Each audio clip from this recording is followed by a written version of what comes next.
Hello and welcome back to another episode of World of Warcraft Hardcore. Alright, we're continuing our playthrough of the Hunter.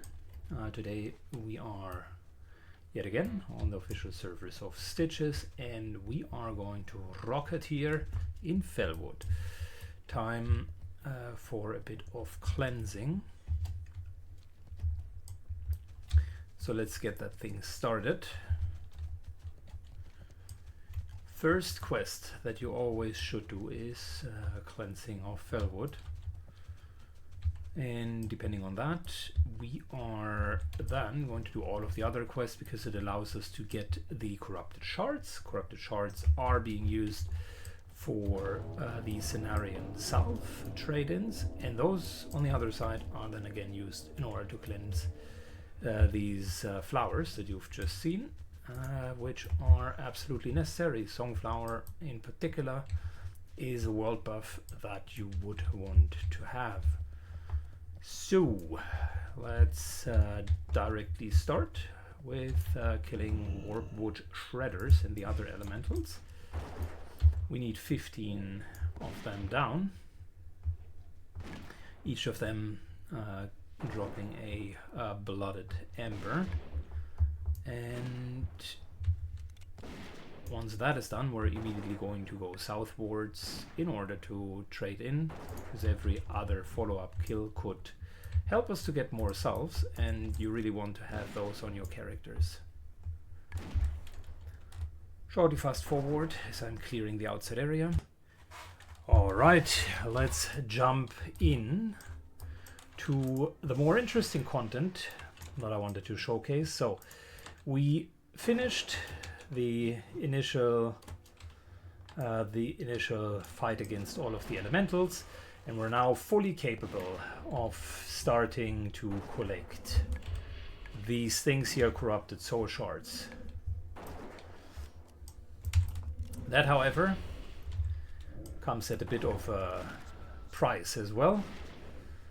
Because we need to fight dangerous monsters, particularly satyrs, which, trust me when I say that, are a bane of everyone's existence.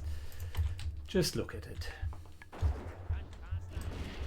Cripple, movement speed reduction.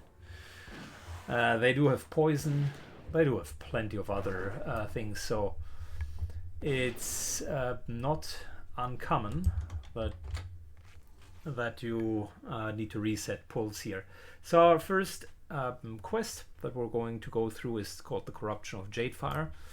Need to kill quite a few of these guys, including Zervathras, the boss here. The biggest problem with the Jadefire guys is half of them are stealth, and that doesn't make it easy. Here, this is another issue, the slowing poison. Time between attacks increased by 25% and movement speed reduced by 60%. That is insane. Like, our wing clip does 55%, so they would still be able to catch up with us.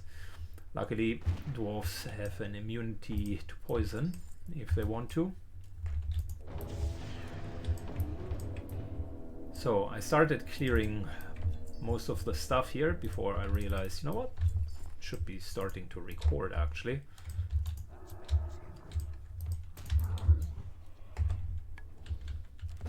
Half of the satyrs are invisible.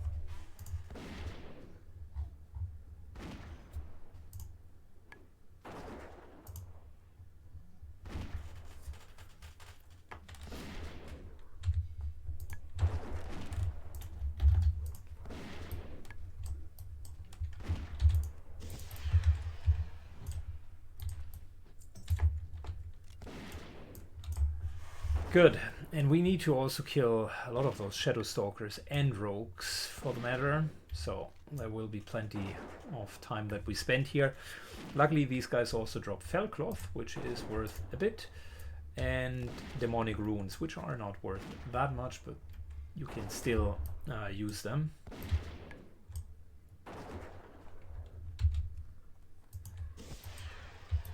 If you're ever running out of mana during raids, that is. Just look at the movement speed reduction, man. That is oppressive.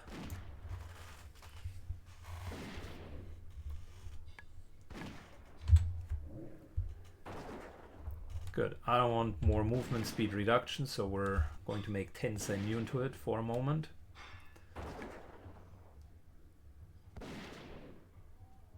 And we're going ham on the rogue before we then get the Shadow Stalker.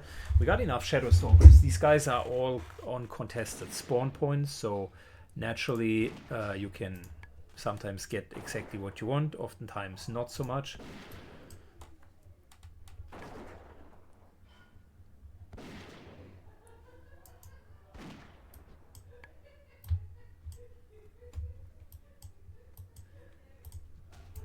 Look at that. Another one.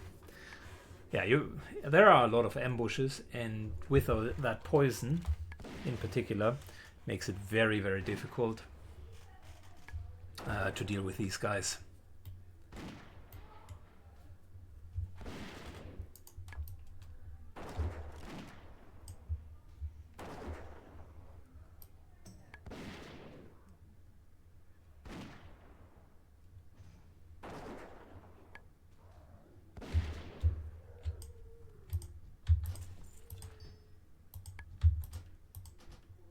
Come on. Alright, that's one demonic rune. We could use them for extra mana. I think I'll just save them for raid. Costs you 600 to 1000 life, which is a bit too much at the moment. They can also crit, then even costing you more life. And restore is quite a bit of mana. At the moment it would almost restore us to full. And they don't share cooldowns with potions, which is really why you're using them. So, good item specifically for healers, not that useful for hunters, but yeah, having a few with us for tight spots in raids we might be sensible. I don't think that I will get much more than what I'm farming here, so I might as well go for it.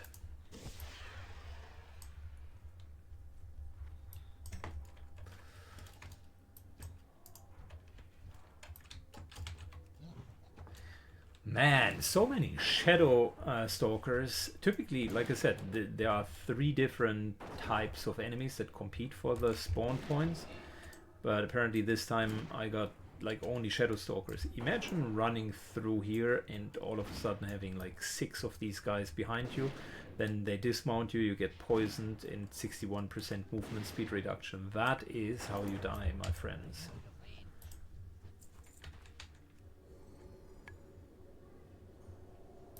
Cleansing the poison off of our gorilla.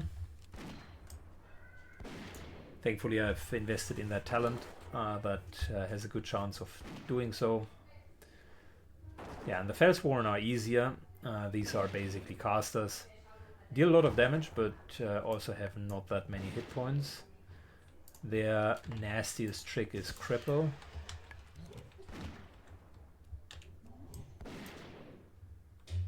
And of course the Shadow Bolts are hurting quite a bit, but you can work around that by simply out DPSing them. Pet resisted the one Shadow Bolt that the guy had, and he's down. Another Shadow Stalker, complete and utter surprise. And there is the boss that we need to kill. We're getting a few corrupted soul shards. That's good, because that will give us salves, and salves will allow us to cleanse Songflowers, and that's a free world buff. And Songflower is really good, like all attributes 15%, ranged 5% crit on top. That is very, very, it's noticeable. Really, it is. Got a fell cloth from the last one.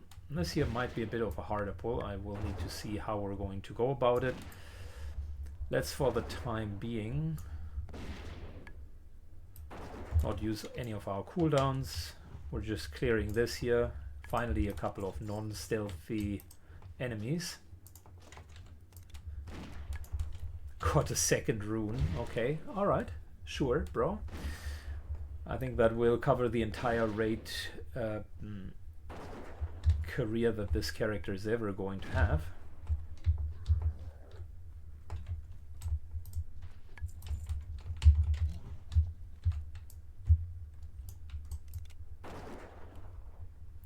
If I had a parachute cloak, you could Hail Mary down here. We don't have that though.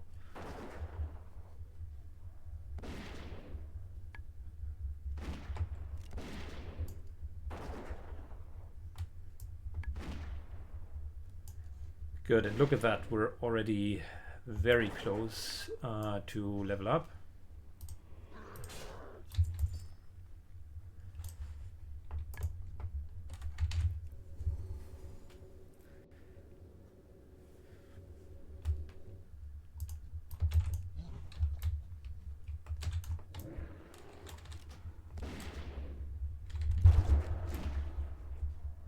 Good, we're going for a DPS check here. Successfully done that, and now it is Xarvathr's turn to die.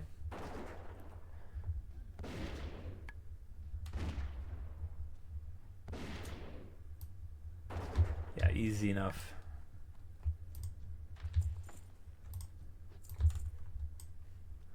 Good.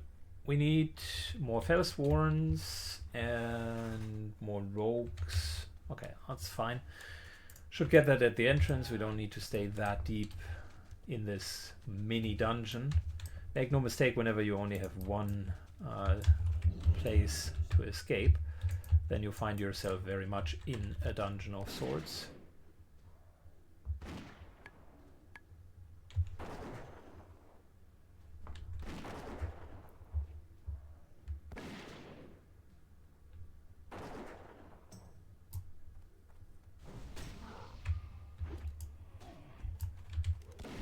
Don't want to move too far to here.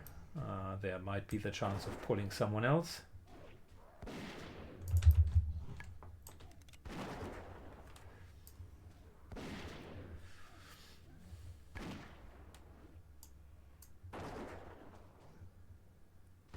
Nice damage. And we even got the Mark of the Chosen effect from getting hit a couple of times.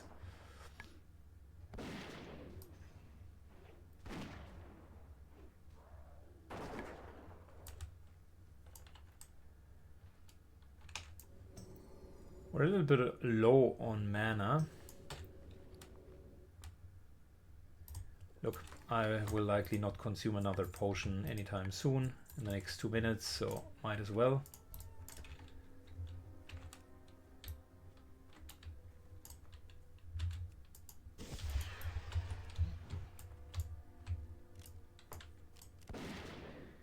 I know there is a stealth one kind of here, so likely going to add.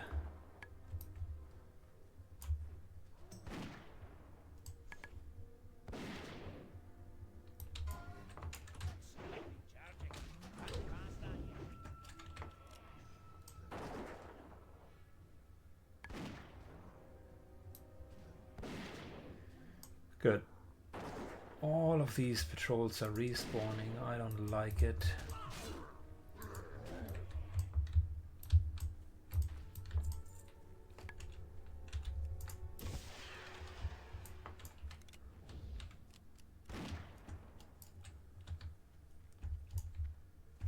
Putting this guy here a little bit further towards us so the Tensor can go in.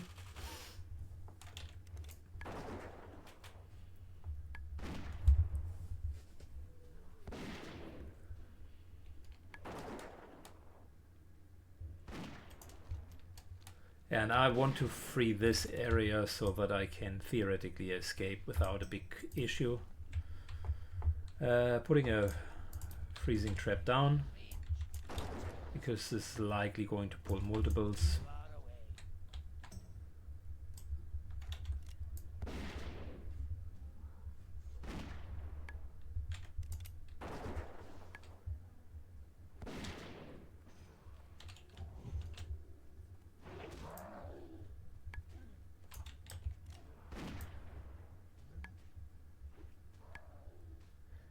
I hate the gouge on these guys.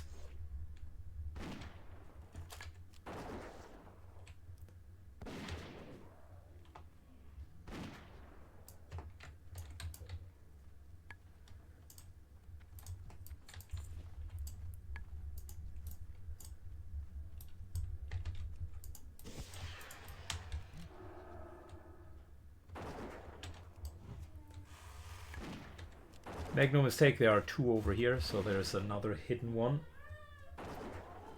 And I definitely need to drink up. There's an extra spawn. That might be a triplet here now. So that's a bit of a dangerous situation. Let's just drink up. And make sure we're ready and having cooldowns. Alright, we pulled. So just send Tensa directly in. We only need rogues, so let's figure out. There's one over here. But there is very likely also another hidden Shadow Stalker right there.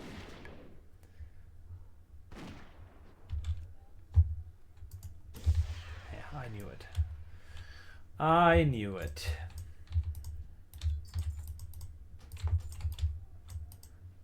Third demonic rune, holy.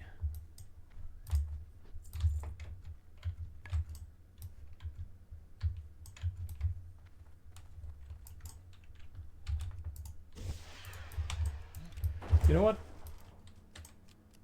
Let's move out here. Not so keen on that triple pack pull. Couple of Fellsworns. There's a rogue up here, so let's maybe get that one first.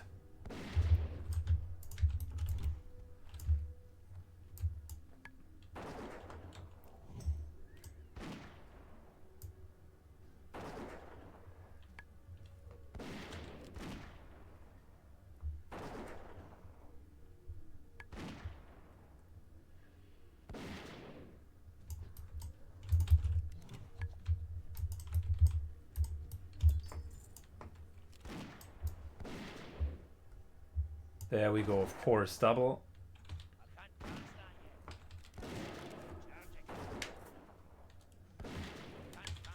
Tensa's going to enrage, triple even.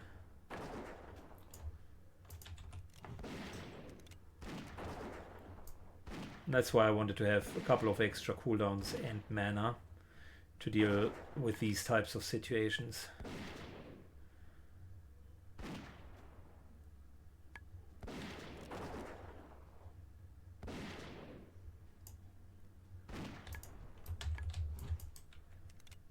The Shadow Stalkers, man, I'm telling you, they are brutal. Good, we're not wanting to cut it too close, so I'll just heal for now. Just in case another Shadow Stalker adds up a little bit later, we're going to be fine.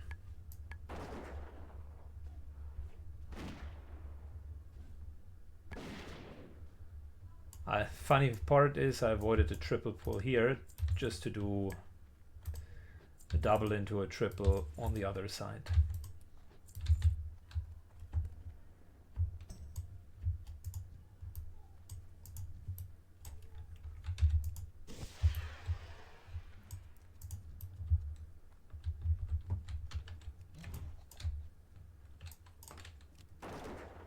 Might be an add from here.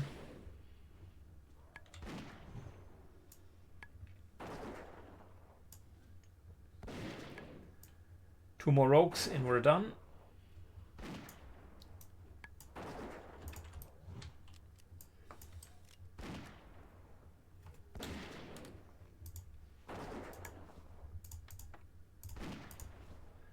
Got actually really decent loot out of all of that, I might say.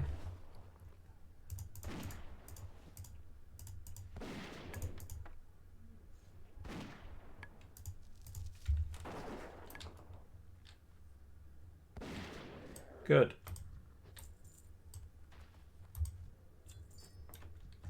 I knew there's another one. Okay, cool. Well, we're not going to engage with all of those Shadow Stalkers. I just need another rogue and we're done with the situation here. I need 50% mana, so we're just going to heal Tensa the old-fashioned way. Got the cooldowns, and I will actually send him in right over there.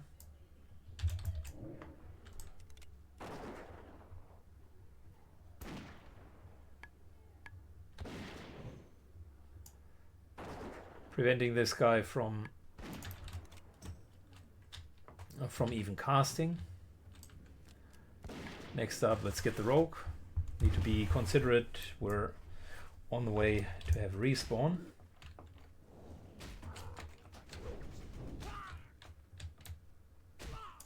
Come on. Let Tensa get a little bit of aggro.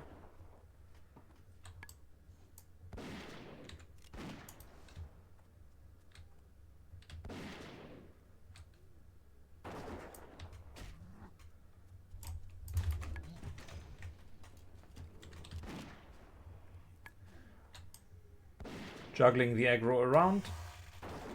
And this is the last row kill. Like I said, I hate that stupid gouge. Makes it very, very difficult to play against. Because the pet always loses aggro from everyone once that happens. Which is why I immediately started in with Bestial Wrath. To at least kill the caster. Might have focused on the rogue rather.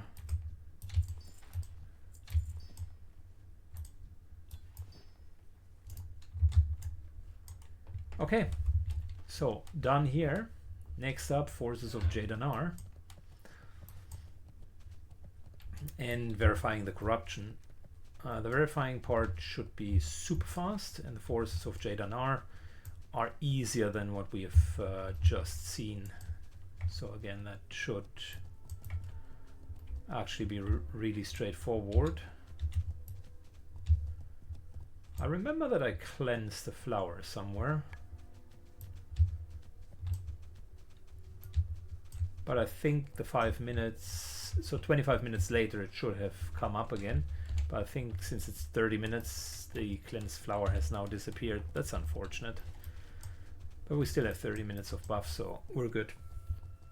Okay, so Forces of Jadanar, pure kill quest. That's easy. I am expecting no problems. There are a couple of follow-ups.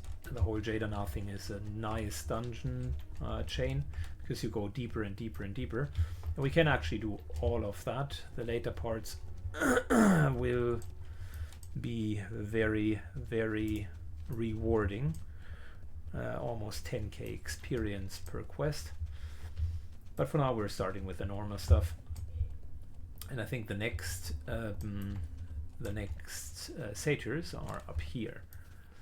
So there will be a follow-up there as well, including getting the flute at some point. So Jadanar, a lot of casters with just very high damage spells.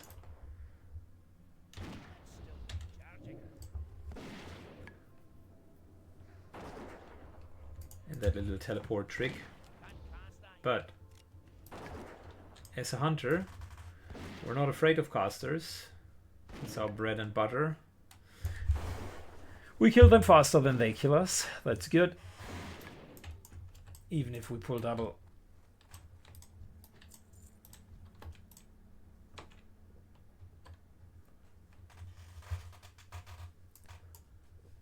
Let me regen real quick. Then we can start it off here.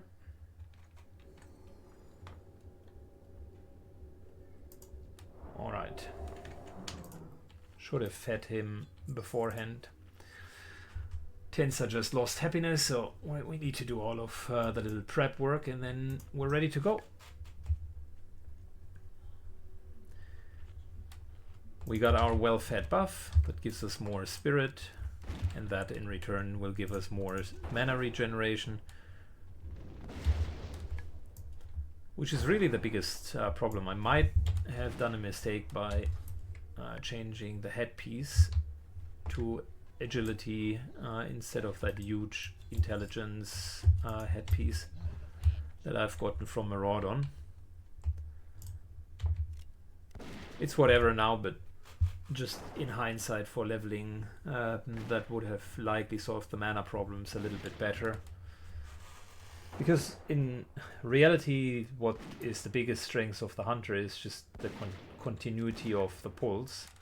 You're going in, you're killing enemies in like 20 to max 30 seconds, and then you're going for the next target, rinse and repeat.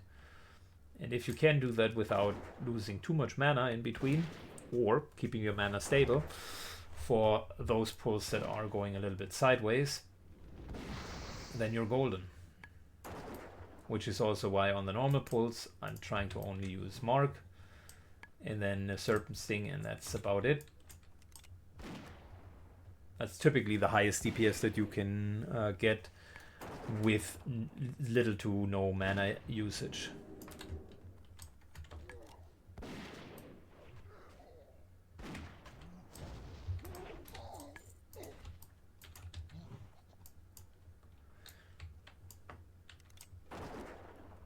And whenever you're then having a double, right? That's the time to maybe use something like Bestial Wrath. 180 mana, not the world, but it adds up, right? If you're using those things on cooldown, you need to drink.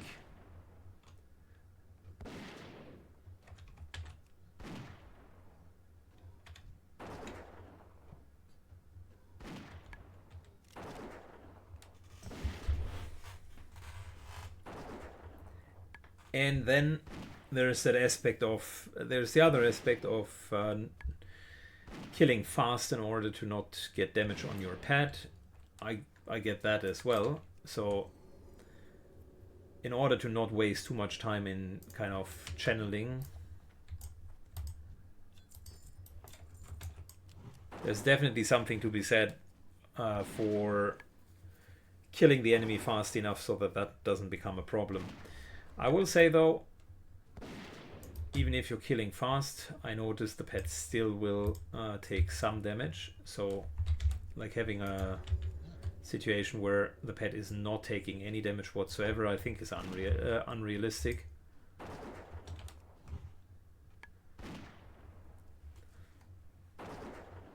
Problem is, if the enemies are nuking for around 300 and you're not having any magical resistances, because the pet is only focused on armor and hit points at the moment.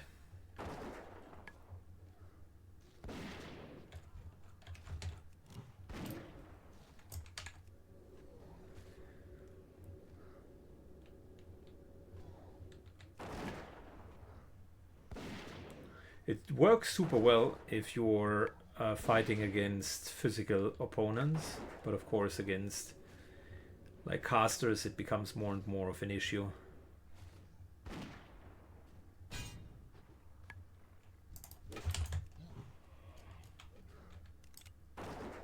I will say that was a clean triple.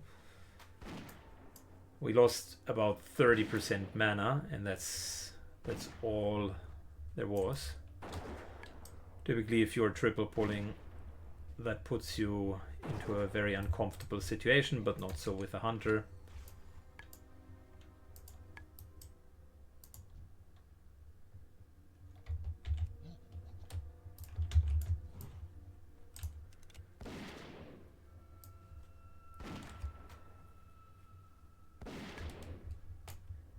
Also, the little bandages in between, that really makes a nice little difference.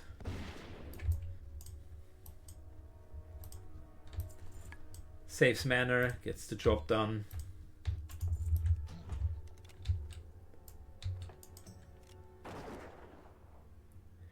Speaking of which, we could also do heavy rune cloth bandages, but I think we're just sticking with rune cloth for now.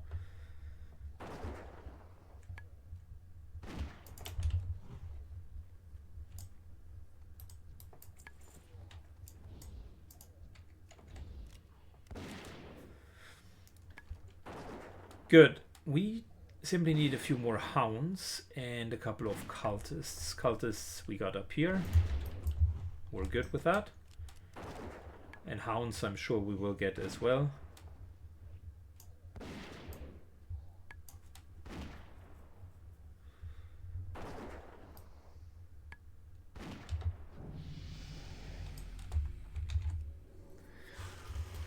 Ding 54. Very nice.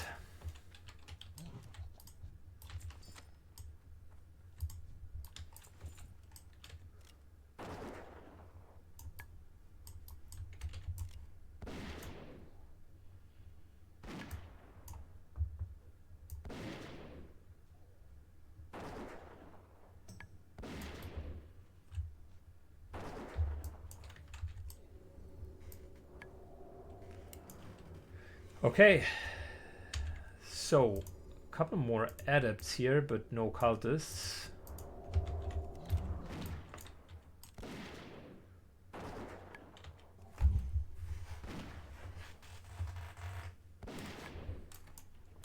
And we need 2 of those dogs.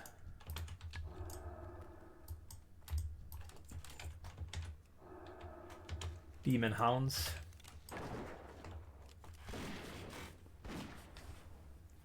What I don't like about them is they mana burn.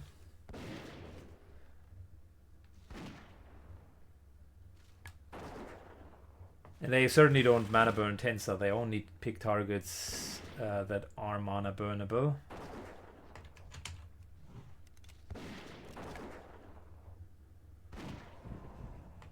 Damn, that's a lot of mana gone. There isn't really a good line of sight either. I could move away a bit more.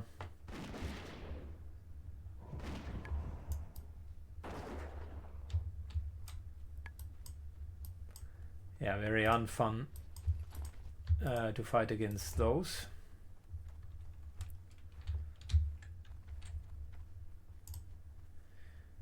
Okay, all we need is 1 more cultist. Should be easy to get. And then we're off to verifying the corruption. Fast forward until then. There we go. So we could cleanse another flower. Don't want to do that yet. We still have 15 minutes of buff. These elementals are unfortunately immune to our serpent sting. So we just gotta kill them the old-fashioned way.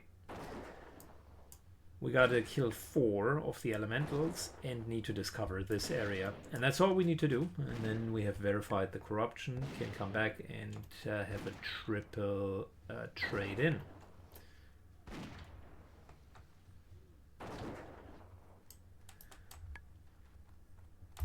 Sounds easy enough. Yep. It is. The only thing that sucks is there are a couple of elite enemies patrolling this area, and we don't want to run into them.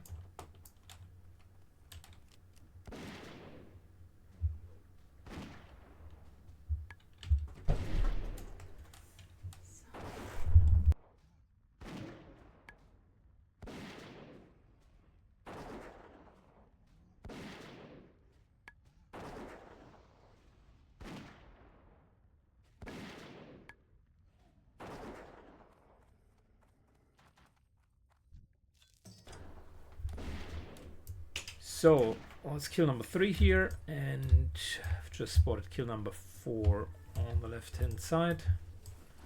And by going through that crater, I don't know if you've seen the updated text, but it basically said, well, that guy just despawned. Basically said you have now explored this area. There was an entropic beast down there, which now despawned. So we need 1 more of the entropic beasts, and then we're completely done with the quest.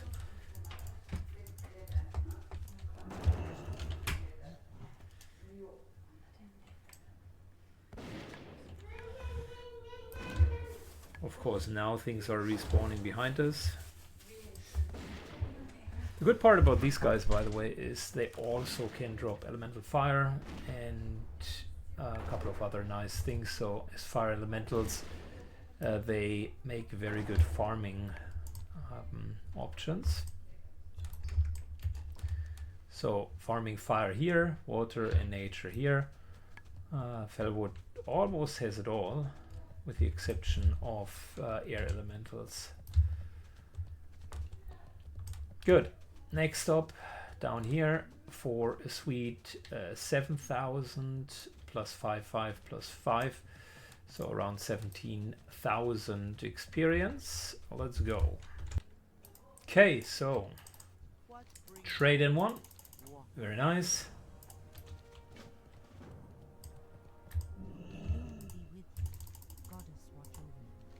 Trade in number 2, still very nice. Trade in number 3, very nice. Cool, we got 26 of the shards, might as well trade those bad boys in, free up the inventory a little bit, and get more Cenarian salves.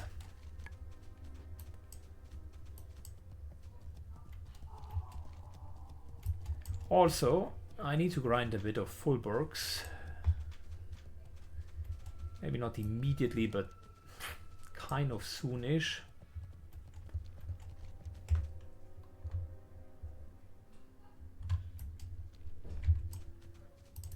Because we want to go to the north, and that requires a certain minimum level, reputation level with them.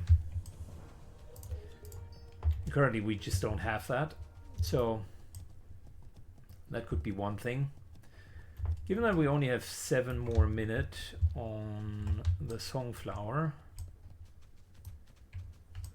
and here's Cleansed Songflower just waiting for us. Oh my gosh, how can I not click that? Alright, sorry raiders, but it had to be done. It had to be done. Very good. So we got another 1 hour buff. We want to get Corrupt Moonwater, which is step 2 of the Jadanar quest. Easy. Then we need step 2 of Further Corruption. Also easy. And might as well speak with, I don't know what his name is up there. Speak with Nathan. Yes, please.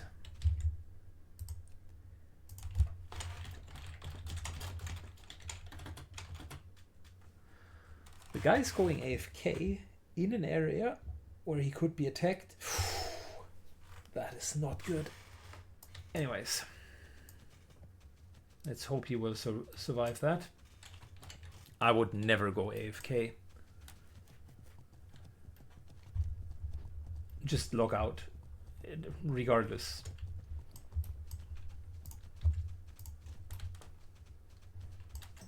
Okay, we're going and we're going all the way up to the Corrupted Moonwell again, where we are taking a sample of it.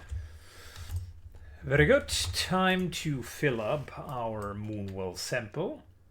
Done deal. I fought all the way up to here, and now it's time to go to the Jade Fires. Like, I didn't want to showcase the entirety of me going through the same mobs again. It was just filling up the sample. Now next up, Further Corruption. We're going to do all of that. And then we're going to trade everything in. I think at that point in time, they will send us back with Seeking Spiritual Aid into the Barrens. So we're going to fly there, do all of that, and come back with the quote-unquote final strike. And there are 2 quests there. One is killing a necromant, a warlock with 2 ads, and the other one is oh wait, no. First of all, we need to go in and do the braziers thing, get all of the braziers done, and we get an escort quest as part of that. Very hard quest that is. That we need to do, both of it. And once we're back and trading that in, then the escort quest will trigger a further quest, and then the braziers will trigger the final strike. And the last quests, they are actually juicy, like 7,000-8,000 experience, and you go back into Jadanar, go even further in, and then go out. It's a great quest, and I personally am a big fan of Jadanar. I know the dungeon in the meantime very, very well, and yeah, that quest line is fire. It'll likely, all of that together, get us to 45.5. Got to speak with Nathan up here, and then also the dreadful ritual totem. We need to kill a couple of the Fullborgs here. I think Deadwood of the North is the quest. Yeah, 6 Den Walkers and so on and so forth. So there's one more quest up here that we can do for Fullborg reputation. And once that is done, we're pretty much done with the first, with almost everything in Felwood, really. There is like a Winter Spring Felwood collaboration quest, so to speak, back and forth, back and forth. And then there's a Horde version of that, but we're aligned, so that will not matter to us. So that's all of the quests here. So we would be kind of 54.5. And then the real question is, what are we going to do at that point? We have a lot of the questing zones. The easy ones have been done. I think it's a fair point then to go to the Western Plaguelands. I hate the zone with a passion. It's hands down my least favorite zone in the game, in the end game. Very dangerous. Not a lot of fun quests, but that might be what we're doing. Experiencing it with the hunter, and that could get us from, I don't know, 54.5 all the way to 55.5, maybe 56. There are a lot of quests there. It's also a big zone, so that could be a thing. Might need to look into it, whether or not we want to do that. But let's focus at the task at hand. We have quite a few pulls here, actually. These betrayers are nasty. If you play with 2 people, they are even worse, because they have a mind control. I don't know if that works on a pet or not, but it sure does work on another player. I think we're going to kill the Hellcaller first. There's no way that I let this one live and nuke freely. Yeah, now we're going for the betrayer. Okay, pet can obviously not be CC. That's good, because he mind controls someone, and then that person goes to fight you.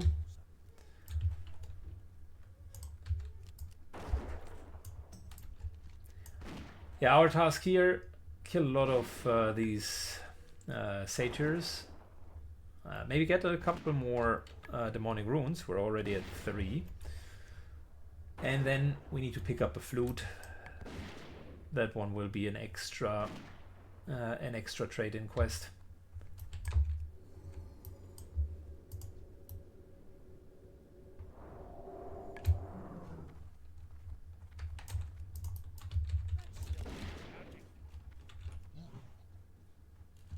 Okay, respawn is happening behind us. I don't like that very much. Might as well get him. Curse of Tongues doesn't affect us unless I'm aim shotting, which I'm currently not. Everything else pretty much an insta-cast. Oh, there was the mind control. He can mind control me against my pet. Ooh, okay.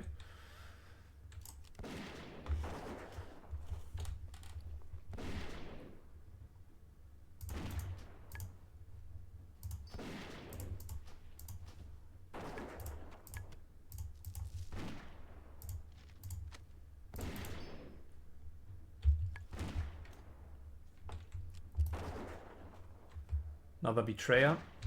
Walks right into the trap. The trap despawns before he walks in. Wow. Okay.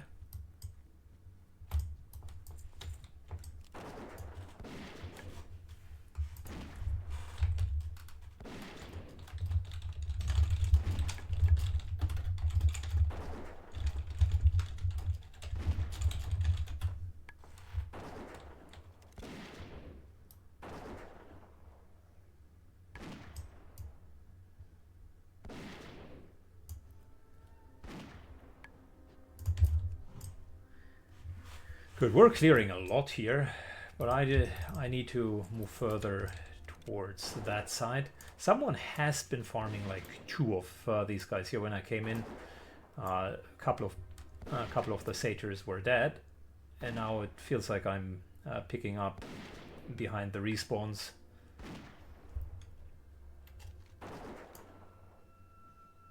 We also need to kill Zaverick, so let's make our way towards that. Kill him, and oh yeah, there's yet another respawn. Okay, we're definitely in respawn territory at this point.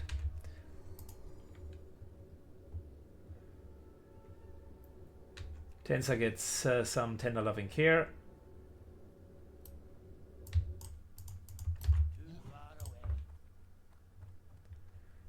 And I need to hurry because this camp here is soon going to respawn as well. And that's definitely what we don't want. Moving in between the shooting will not reduce your shots, but gives us a chance to get closer to our actual target.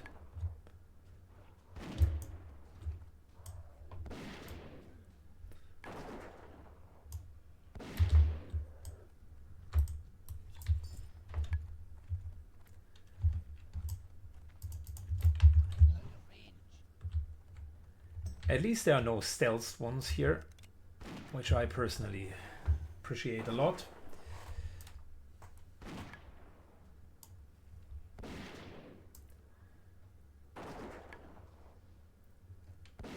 The nuke for 300, that is nasty.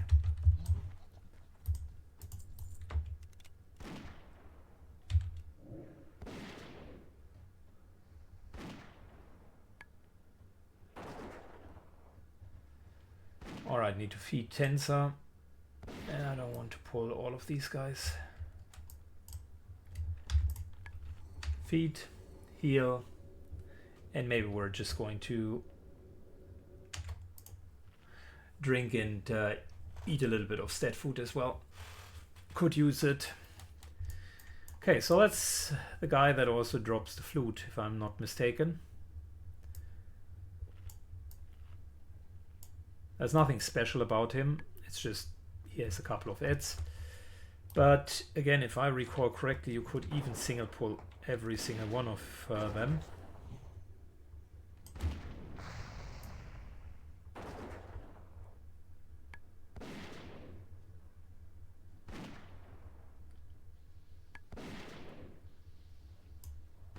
The Rain of Fire ability is such a tease.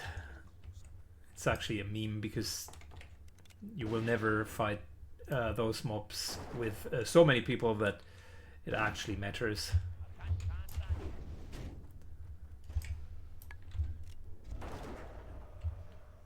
Because of weakness is melee, right? Ah, it's physical attack dealt. Well, that could actually mean range. I don't know if Curse of Weakness affects range, but it is likely a physical attack, so might as well.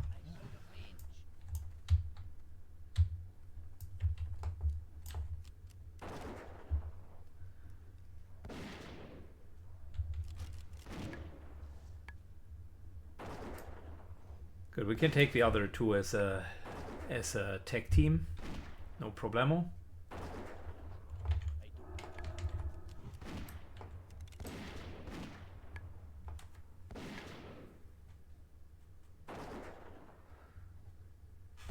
Good. Severix will give us the flute, so that's great.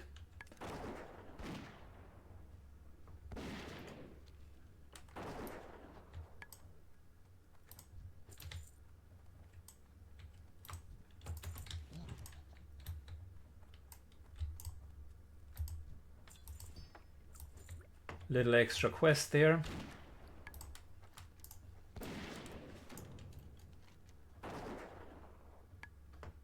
Good. And now all we need to do is kill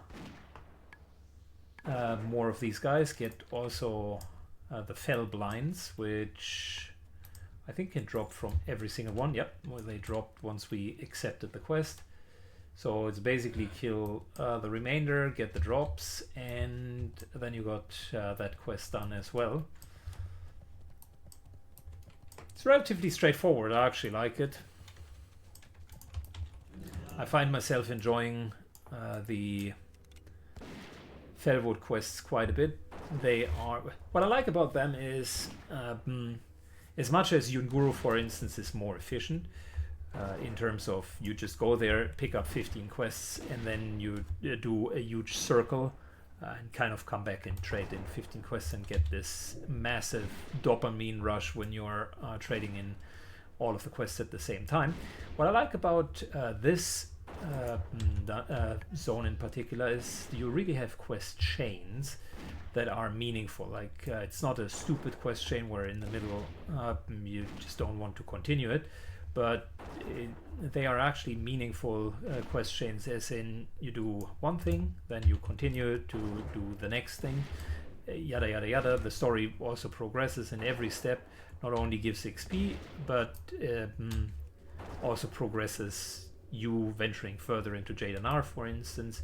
That's really well done, both from an explanatory standpoint, but also from a just player experience standpoint. And they are still good experience, so you could play this here specifically since the zone offers a built-in world buff.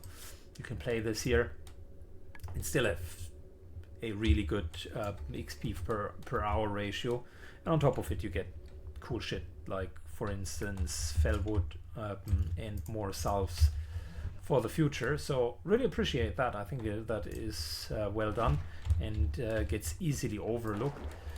Many of the people do not finish that Jadanar quest line simply because it is a hassle to always go back and forth and back and forth.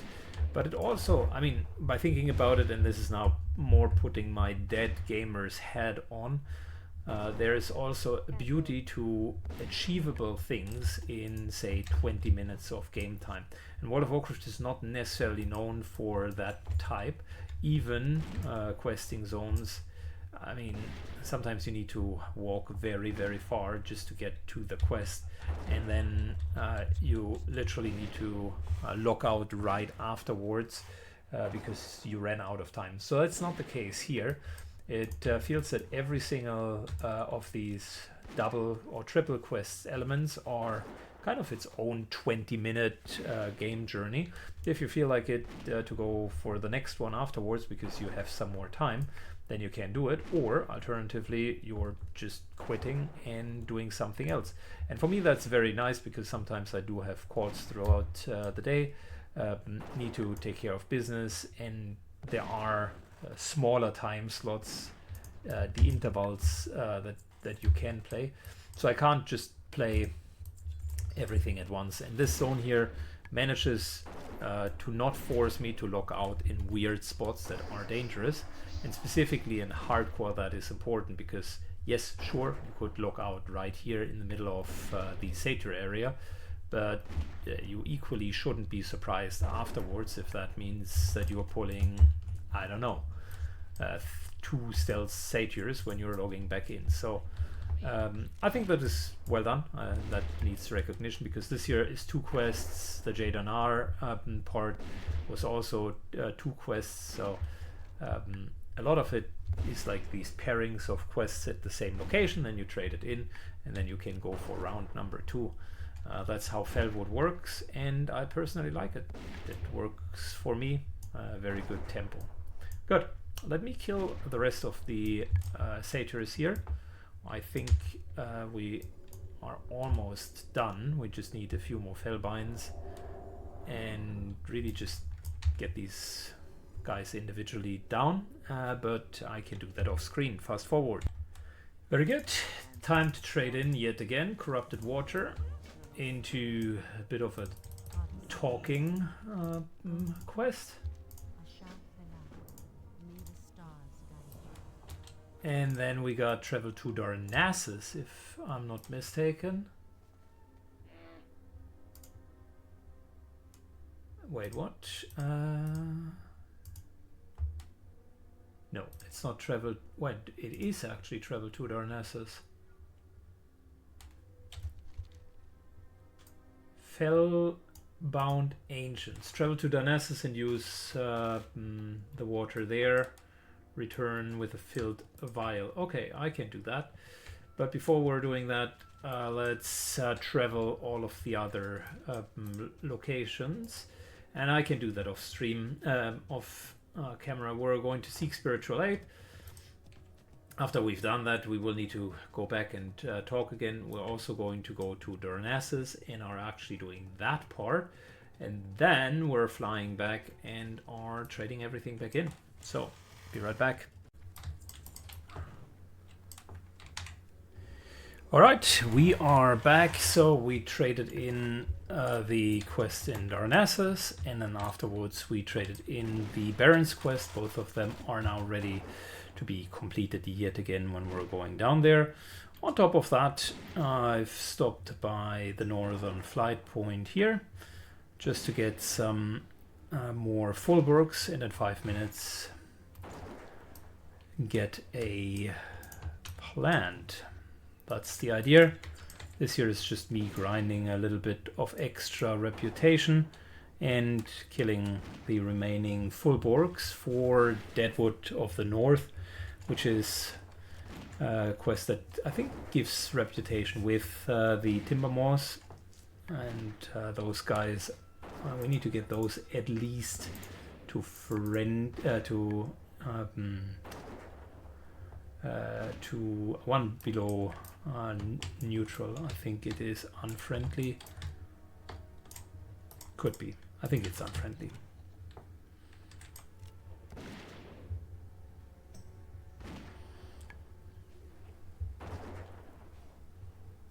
Good.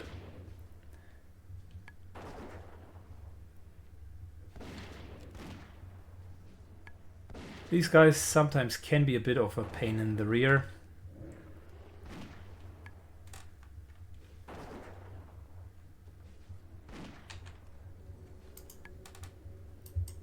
Mainly because they always add when someone else calls for help. And they have this nasty Curse of the Deadwood, reducing healing by 50%. Luckily, we can dispel curses, at least from our pet. Tensa is unaffected.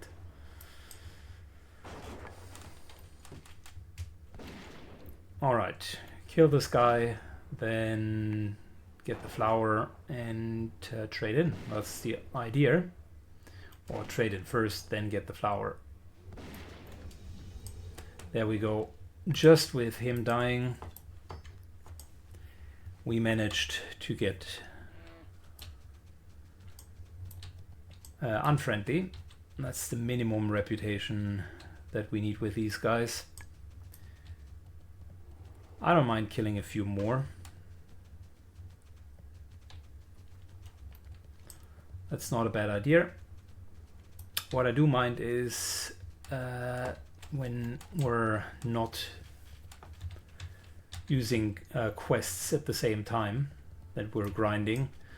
So I like to combine quests with the grind. That way you kind of double dip on things. And I also mind, by the way, how little inventory space we have. I definitely need to update that soonish. So 17 stamina and crit. That's also not too bad.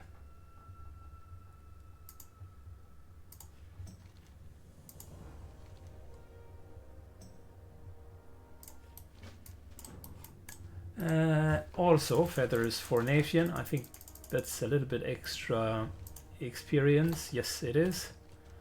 And now we have 2 more minutes to get to the flower. Good. Very good. Let's grab the flower. Good. Arrived in time at the Songflower. Fantastic.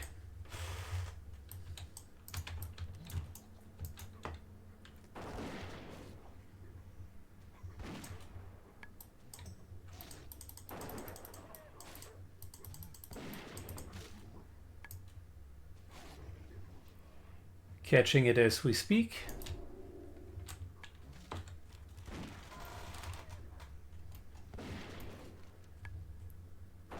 Fabulous. So now that we've gotten all of that done, let's move down, trade in the quests, and profit. I think we're nearing the finish line. 2 more sets of quests afterwards, and then we're done. Trade in time. Let's go.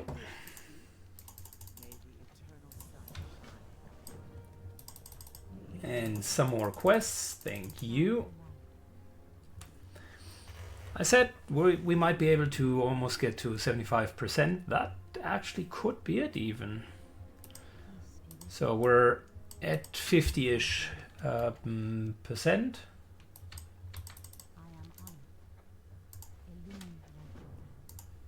Oh, I totally forgot about the Flute of the Ancient. Yeah, that's another quest line.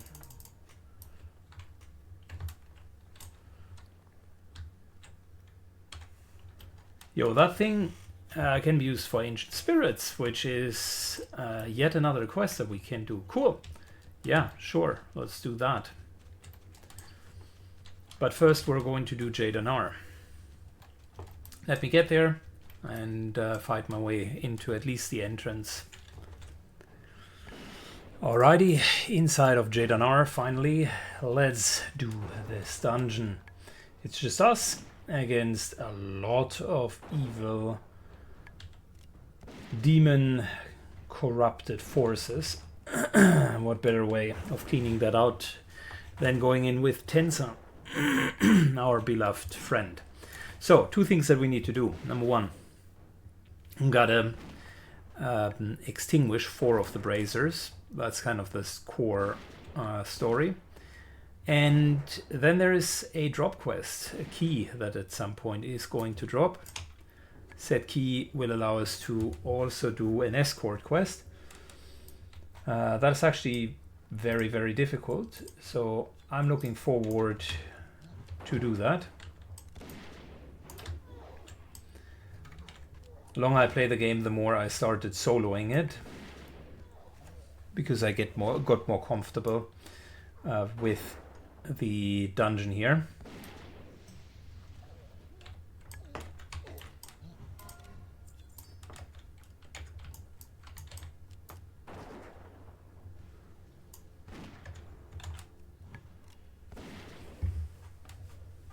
These warlocks are luckily not as much of a pain as warlocks with a Voidwalker, so we can go relatively quickly over them.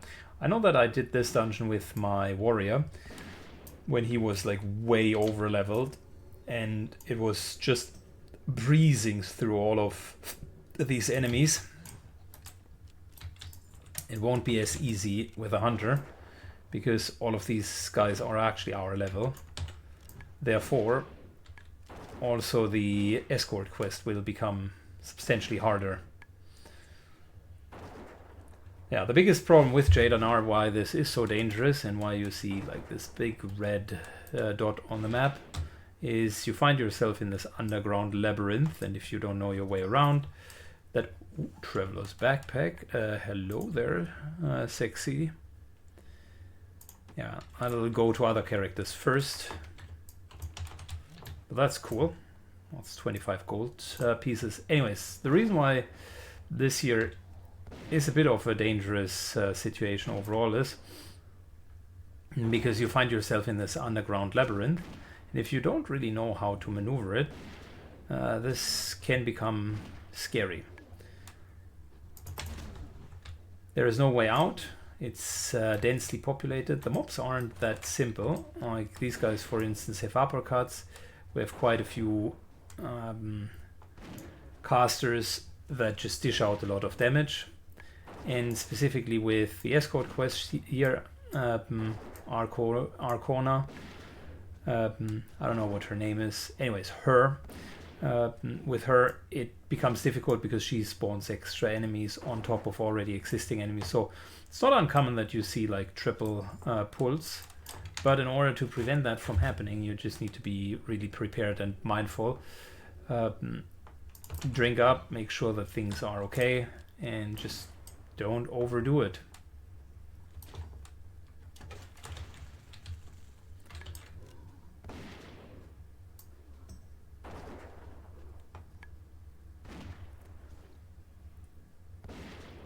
Good, we got 4 of those braziers. Once all of them are done, we can get back out, and at the 4th brazier, so relatively deep in the dungeon, that is where we would need to lead her in order to get her equipment back. And then the real fun begins. We need to go back out. So you're purposefully walking into a, at that point, starting to respawn area. And that can be quite challenging. Good, I'm trying to just be modest with the mana so that I don't need a lot of drink breaks in between. This here is another thing, since a lot of these enemies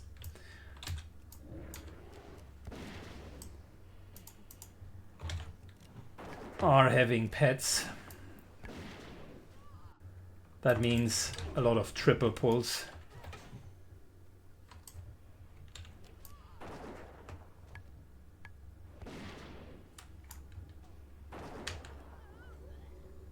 Just mention that I'm going modest with the mana.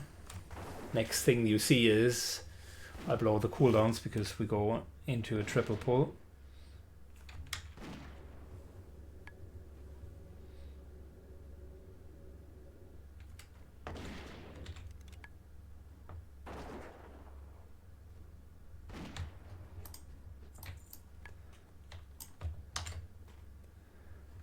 Good. Given that we are in a dangerous environment, I'll just step foot myself. We're clearing as much as we can. At some point the key will drop. Perfect timing would be like actually right now, because then we would have an extra support that runs with us through the dungeon. But it's okay. Even if we can't do that, we still will be fine.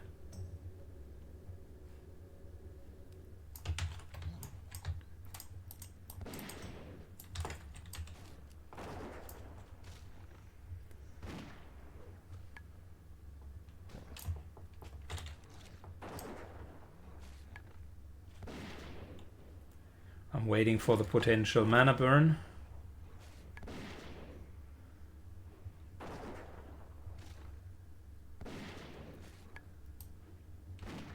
Cool. Didn't happen. Even better.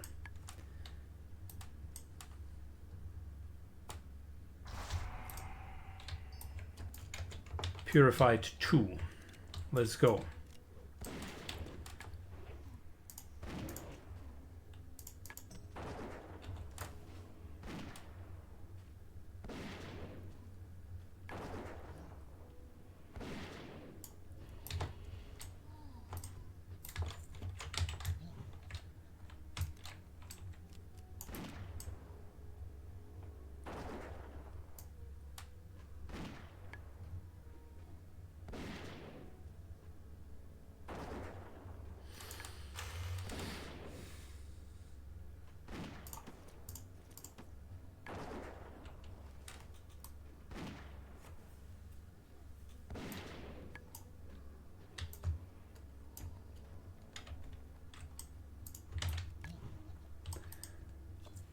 There's the key. Fantastic.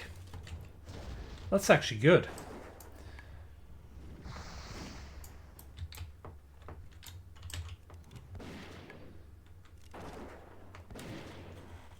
Good. That'll save us a lot of time.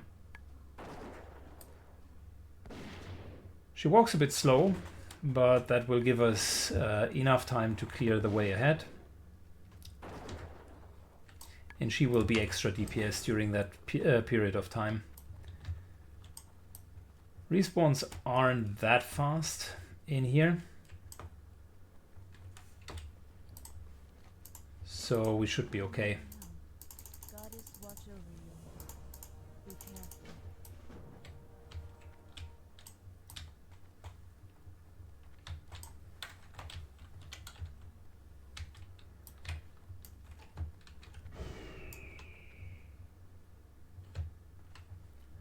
I just want to make sure I'm not out of range, elsewise the quest fails. But we should be okay.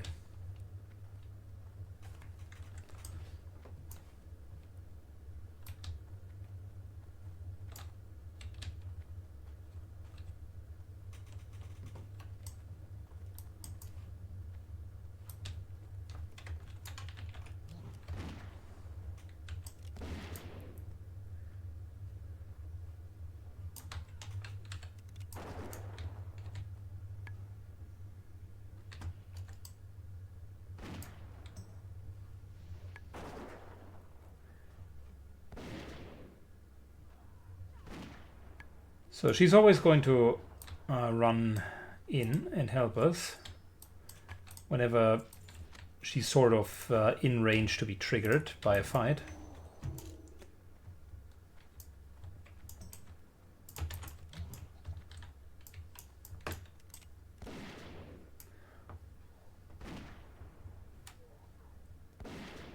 So my plan is to do most of the fights like outside of her range, therefore she doesn't get triggered. The pet getting aggro does not trigger her in the slightest.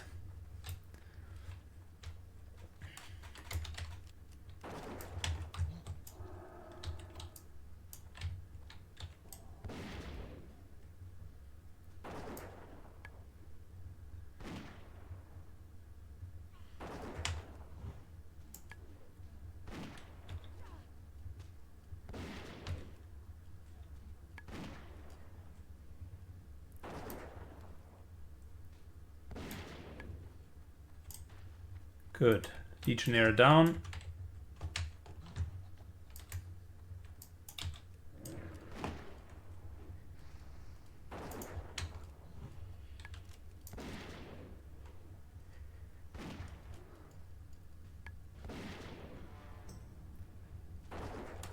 Yeah, I don't mind that she helps, but as you can see, she's also prone to pull a lot of extras. So we got to be careful with where and how we're engaging with these folks. I think the first spawn could happen here, or it was on the way back. I might be wrong. It was two demons, two of these uppercutting demons.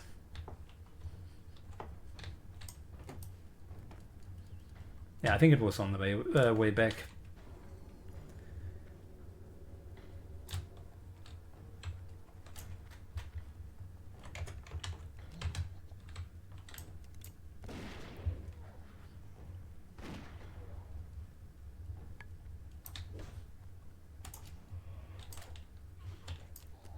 So here it's important to clear the left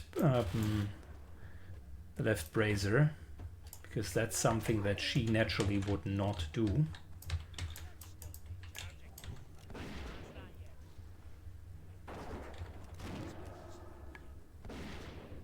And it's likely a triple pull. It's not, okay? She has an insane pull range. Yeah, I knew it. Which is why I immediately popped cooldowns. If you account for the imp, it's actually a quadruple pull.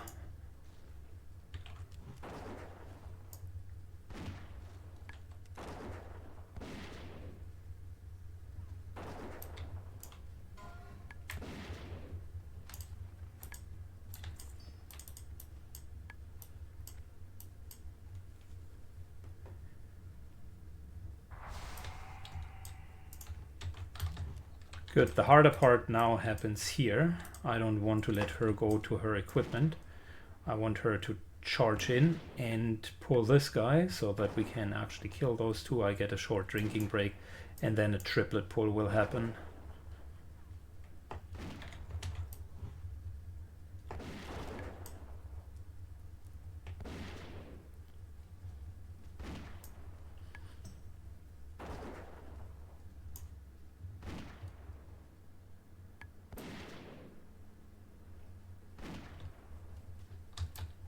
Good.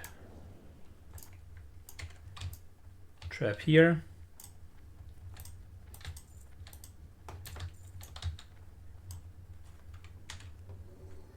Pet needs full health.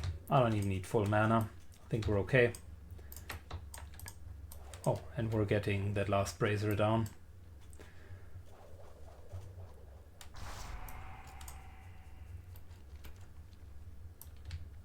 There we go. Let's hope. Yep, trap worked. Man, I'm a gamer. Famous last words.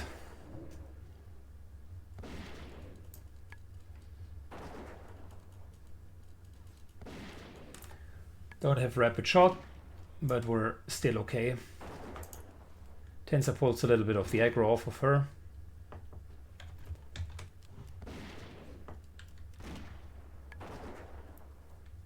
She can mortar strike these legionnaires, so that's good. Intensa is fine, with the advantage of just having a CC from the get-go, her off-tanking one, Intensa just being Tensa. Things aren't that bad, so that's one of the worst pulls in the dungeon. There are other bad ones, like the mobs that are now going to spawn in, and she's not really stopping. So at this point, that's why I said we need to be a bit careful with our resources. At this point, if you don't know what's happening, like, you're finding yourself a bit on your back foot, because she will continue to pull and pull and pull, and she has very little regard for anything. These guys respawned.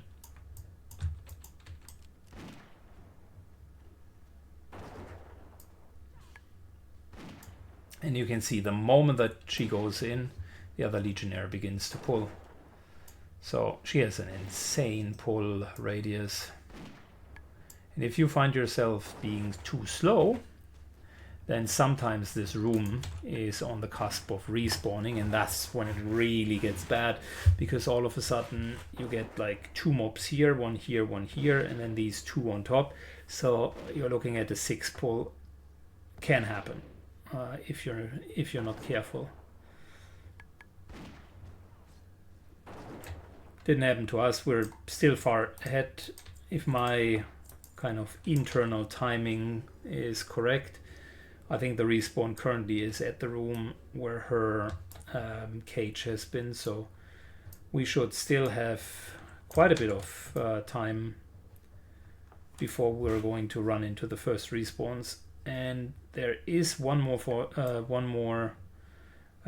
actual respawn from demons on our way back, which is around the cave, and that's about it really. You can see we're all good here. There's also a neat area for respawns, because it's surprisingly sparsely populated. The tunnel that we're now going in, on the other hand, there are 3 mobs that can respawn, 2 of which are casters, one of which is a competed spot right here. Could be any of the enemies.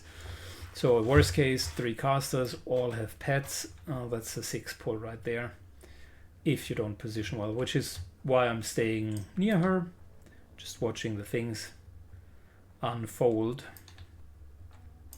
Okay, they have respawned, planting a trap here, just in case we're seeing a respawn.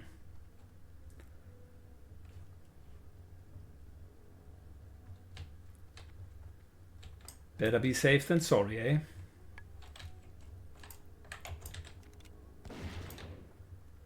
Pulling one of these guys all the way back, because I don't want to fight 5 enemies.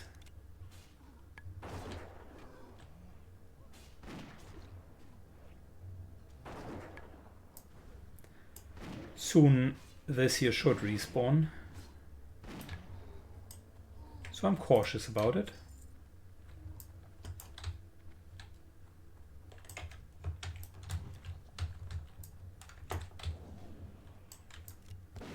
Was about to put a new trap down. Let's hope that this is not going to bite me in the rear, because the trap is still up there. It just has despawned. Okay, we're good. We passed that point. Always when you're walking out of a dungeon and respawns are happening from where you started the dungeon, then you gotta be very, very much aware where the respawn area is. And once you, quote unquote, hit the wave of respawns, that is where it becomes most dangerous.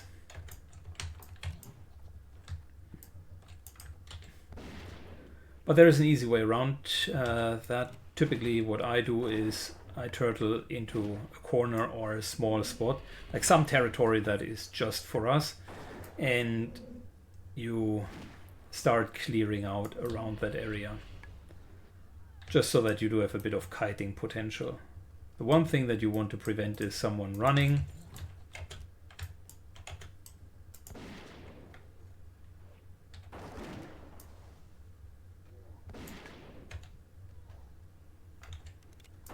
Unfortunately, popped the cooldown there.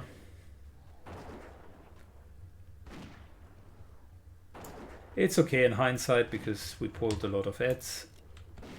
But still, the insult to injury of this whole quest is at the end we need to fight against a elite enemy. And it's good to have cooldowns ready for that. Rapid shot, of course, being like a prime cooldown for that task. Tensor's now 54 as well. If you missed it, he dinked, which is great. Love to see it.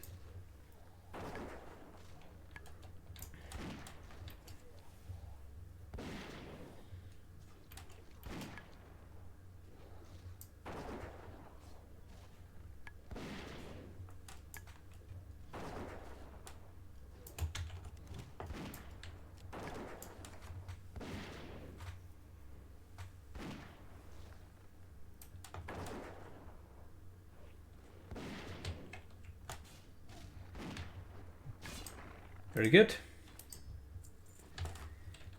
Damn, we have a lot of shards. That's going to be great because it'll give us Cenarion plant salves. One more shard and we actually get 16 more salves.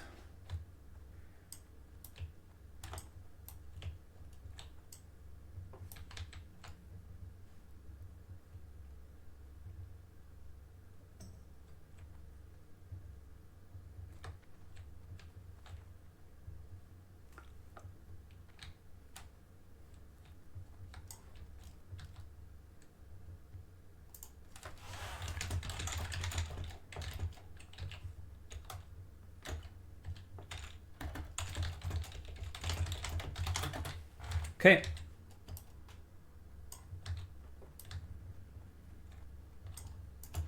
Let's go.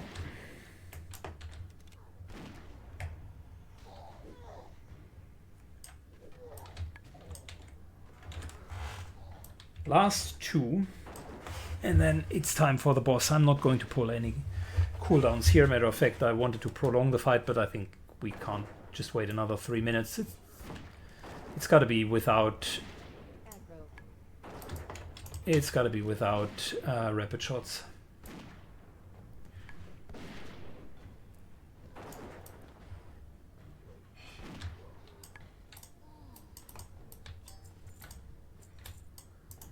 All right. A little bit of this. And here we go.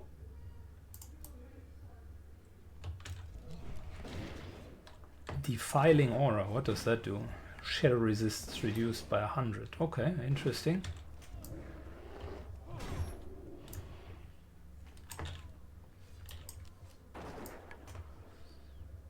Never knew that he had a defiling aura. Also never knew that he had holy light. But we're dealing so much damage and there is mortal strike on him more often than not.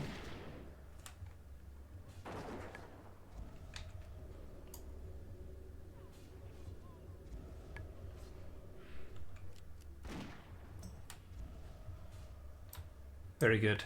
Cool. So that's him down.